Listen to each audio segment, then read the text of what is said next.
მამიკო ადრე მეფეებს ეშინოდათ რომ საწამლავით არ მოეკლათ რა და ბავშვებიდან ცოტა დოზა იღებდნენ ხოლმე რომ ორგანიზმს მიეღო საწამლავი და ერთ დღესაც პონტოს მეფე იყო მითრიდატე მე-6-ე რომაელებთან დამარცხდა მამა გაიქცა ბოსფორს თუ სწორედ მახსოვს ხო და ძალა უნდა მოეკრიბა რა, ხელახლა უნდა შეეტია რომაელებისთვის და თავისი შვილი აუჯანყდა, აუმხედრდა და მეფეობიდან გადააგდო რა.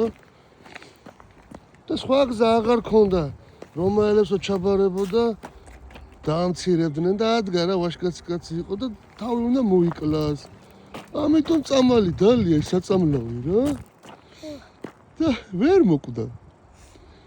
ის ხო ცოტა საწამლავს მაგამდე სვავდა და ბევრი როდელი აღარ იმოქმედა რა ვერ მოკვდა და ეხლა რა გავქნაო რა მე თავის თანხლებს თხოვა რომ ხლით მომკალიო რა ესეთი პატარა ისტორია მოუყვეთ მეგობრებს